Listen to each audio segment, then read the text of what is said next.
नवरात्रों में हम माता रानी को किस विधि से खुश करें।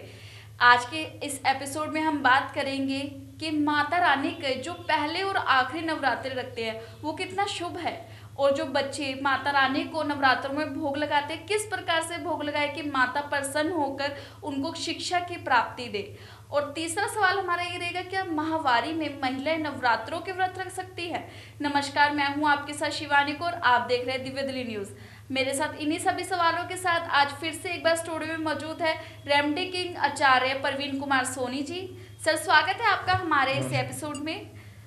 जैसे कि हमने प्रवीण जी अभी लास्ट एपिसोड में हमने बात की थी कि जो हम नवरात्रि किस विधि से करें, लेकिन आज का सवाल ये रहेगा आपसे कि जैसे कई बच्चे हैं जो विद्यार्थी, उनके अभी एग्जाम्स चल रहे हैं, तो वो नवरात्रों में किस प्रकार माता को प्रसन्न करें कि उनका मन पढ़ाई में लगे। बिल्कुल, आपने सही क्वेश्चन किया। मैं आज आपको बहुत अच्छा एक उपाय बताने जा रहा हूँ। और इसके साथ साथ देखिए, हमने पिछले एपिसोड में बात कही थी कि 3 माताएं हैं हमारी, माँ दुर्गा, माँ लक्ष्मी, माँ सरस्वती। माँ सरस्वती जो है वो हमारी ज्ञान की देवी है, विद्या की देवी है। तो आज उस विद्या की देवी का आह्वान करते हुए आज आपको मैं बता रहा हूँ, अगर हमारे छोटे जो बच्चे हैं, हम बड़े भी हैं, कैरियर में कोई भी एग्ज़ाम देने जाते हैं उसमें उत्तीर्ण नहीं हो पाते हैं और बार बार परेशानी आती है, और अच्छा दिमाग होने के बावजूद भी हमारा पढ़ाई में कंसंट्रेशन नहीं लग रहा, तो आपने इसमें क्या कर सकते हैं। क्योंकि माता पिता बहुत परेशान रहते हैं कि इतना पैसा स्कूल्स का जाता है, ट्यूशन्स का जाता है। तो आज मैं इन छोटे छोटे बच्चों के लिए, उन माता पिताओं के लिए बहुत अच्छा उपाय बताने जा रहा हूँ। इन नवरात्रों में, इन नवरात्रों का जो दूसरा दिन होता है वो शक्ति का, माँ ब्रह्मचारिणी का होता है। इस रूप में माँ को अगर आप केलों का भोग लगाएं, अगर वह बच्चा अगर 12, 6 जितनी अपनी क्षमता है उससे केलों का भोग लगाएं, और वो केलों का भोग लगाने के बाद आप अपने घर के परिवार के सदस्यों में भी वो केले बांट सकते हैं, या आप किसी को प्रसाद के रूप में बाहर भी दे सकते हैं। ऐसा करने से उस बच्चे में जो बार बार बुद्धि को लेकर, पढ़ाई को लेकर उन विद्यार्थियों में अड़चने आ रही थी, वो धीरे धीरे ठीक होनी शुरू हो जाएगी। एक तो मैं आपको ये उपाय बताता हूँ। दूसरा उपाय है कि माँ सरस्वती के समक्ष आप, बच्चे अगर पेन पेंसिल जो भी यूज़ करते हैं वो माँ सरस्वती के समक्ष वो अपने पेन पेंसिल रख दें, और जब भी पढ़ाई करने लगे तो उन पेन पेंसिल से उनको काम करना है, और काम करने के बाद उनका होमवर्क है, कोई भी वर्क है, वो करने के बाद वापस वो पेन पेंसिल वहीं रख दें। ऐसा करने से बच्चे के जो नंबर हैं वो अच्छे होने शुरू हो जाएंगे। बच्चे की जो पढ़ाई में परफॉर्मेंस खराब चल रही थी वो धीरे धीरे अच्छी होनी शुरू हो जाएगी। और तीसरा उपाय है वो, जो कि बहुत अच्छा उपाय है तीसरा भी, अगर बच्चे को बार बार कंसंट्रेशन भंग हो रही है पढ़ाई में, और बार बार सब कुछ आने के बावजूद वो बार बार भूल रहा है, तो क्या करना है, एक कांच का गिलास लेना है, उसमें 2 नींबू डाल देने हैं और पानी भर के रख देना है। और जैसे जैसे वो पानी और नींबू का गिलास देखता जाएगा, उसकी कंसंट्रेशन अच्छी हो जाती है कि उसकी मेमोरी में सब चीज़ें स्टोर होनी शुरू हो जाएगी। अब ये उपाय आपने एक दिन छोड़ के एक दिन करना है। यानी मान लिया कि आज पहला नराता है 3 तारीख को, तो हमने जैसे 3 तारीख को नींबू में 2 डाले, उसमें पानी भर के कांच का गिलास बच्चे की स्टडी टेबल पे रख दिया। अब वो 4 को नहीं, 5 को वो नींबू और पानी घर से बाहर फेंक देने, फिर नया फिल करके रख दें। आप देखिए, अगर आप ऐसा करना शुरू कर देते हैं तो आपकी बच्चे की बुद्धि में वृद्धि होती जाएगी और उनके नंबर अच्छे आते चले आएंगे। और चौथा उपाय है जो बहुत इंपॉर्टेंट है वो भी, और बहुत सरल है। जो बच्चा आपका है वो जिस विषय में वीक है, उस विषय की किताब में आप मयूर पंख यानी मोर का एक पंख रख दीजिए भगवान कृष्ण जी को टच करके। आप देखेंगे बच्चे की उस विषय में जिसमें वो कमज़ोर था, लाख कोशिश के बाद भी नहीं चल पा रहा था, वो चलना शुरू हो जाएगा। प्रवीण जी, अगला सवाल मेरा आपसे ये रहेगा कि जिस प्रकार से कई लोग पहला और आखिरी नवरात्रा रख लेते हैं, क्योंकि हम देख रहे हैं कि आजकल हम सभी अपने जीवन में इतना व्यस्त हैं कि हम डेली रोज के नवरात्रे नहीं रख पाते, और हमारे लाइफस्टाइल ऐसा है कि पूरे 9 नवरात्रे नहीं कर पाते, लेकिन पहला और आखिरी नवरात्रा रख के हम लोग माता रानी को खुश करने की कोशिश करते हैं। तो ये कितना शुभ है। देखिए, अक्सर मैंने देख रहा हूँ पिछले कई सालों से बहुत चलन चल रहा है, जबकि ये चलन नहायत ही खराब है।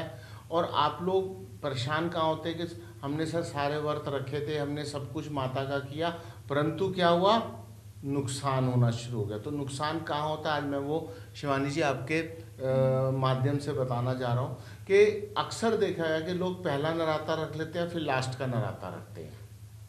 तो ये सबसे गलत है।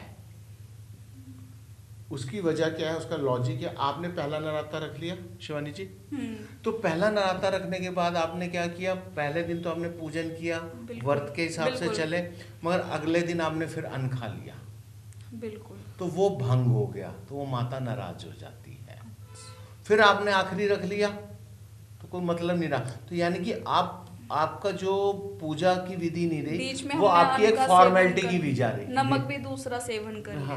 तो आपकी वो फॉर्मेलिटी की विधि रही। तो इसी वजह से आपको धन धान्य के साथ साथ आर्थिक तंगी का तो सामना करना पड़ता है, परंतु घर में रिलेशनशिप लाइफ भी इससे खराब होती है। क्योंकि जो माता नाराज हो जाती है, तो माता नाराज का आपको पता कि क्या असर होता है। तो कभी भी अगर आप नवरात्रा रखें, व्रत रखें, तो आप यहाँ तो पूरे 8 के 8 रखें। अगर आपके यहाँ पे नौमी पूजी जाती है तो आप 8 व्रत रखें। अगर आपके यहाँ पे अष्टमी पूजी जाती है तो 7 व्रत रखें। मगर कृपा करके हाथ जोड़ के आप सबसे प्रार्थना, पहला और आखिरी वाला मत रखिए। और एक विधान ये है कि कभी भी अगर आपने व्रत रखना है तो जोड़े में रखना है। अब जैसे जोड़े का विधान ये है कि आप मानिए कि आप कहते हैं कि मेरे पास इतनी क्षमता नहीं है या मेरे पास इतना समय नहीं है, तो मैं शरीरी रूप से ठीक नहीं हूँ, मैं इतने व्रत नहीं रख सकता, तो आप आखिरी के 2 रख लीजिए। अगर आपने अकेले ने रखने हैं तो आप छठा और 7वां रख लीजिए। अगर आपके यहाँ पे अष्टमी पूजते हैं, अगर आपके यहाँ पे नौमी पूजते हैं तो आप 7वां और 8वां रख लीजिए। अगर आप शादीशुदा हैं तो आप एक ही दिन में एक पत्नी रख ले, एक पति रख ले, तो भी वो जोड़ा हो जाता है। तो ऐसा करने से माँ का जो आशीर्वाद है वो सदैव आपको प्राप्त होता रहेगा। परंतु दोबारा बता रहा हूँ कि ऐसी गलती मत करिए कि पहला और आखिरी रखिए और उसके बाद माता का जो कोप है वो आपको सहना पड़े। प्रवीण जी, जैसे कि कई महिलाओं का ये सवाल रहता है कि माहवारी में हम नवरात्रों का व्रत रख सकते हैं। कभी कभी महिलाओं को नवरात्रों के व्रत के बीच में माहवारी की समस्या हो जाती है, जो कि एक तरह से ये प्राकृतिक समस्या है।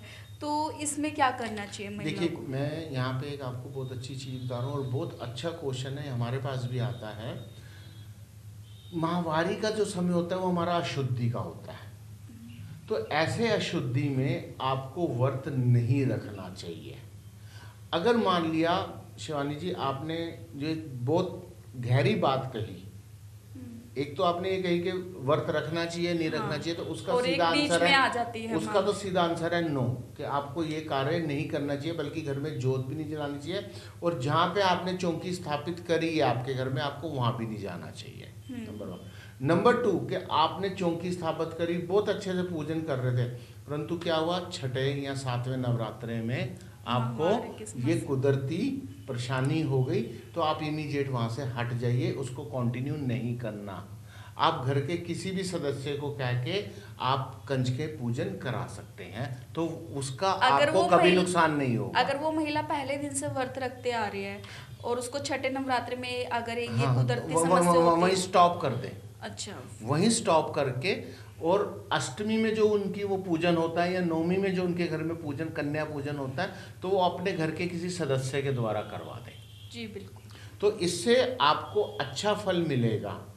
आज के इस एपिसोड में हमने आचार्य प्रवीण कुमार सोनी, जो कि एक रेमेडी कुकिंग है, इनसे हमने जाना कि नवरात्रों में हम किस प्रकार से माता को खुश कर सकते हैं। जो विद्यार्थी हैं, जो भी अपने एग्जाम्स देने जा रहे हैं, वो किस प्रकार ज्ञान को प्राप्त कर सकते हैं, और महिलाओं को किन अपनी सुविधाओं के साथ व्रत रखना चाहिए और माता रानी को खुश करना चाहिए। ऐसे ही और एपिसोड के लिए देखते रहिए दिव्यदरी न्यूज़। नमस्कार। नमस्कार।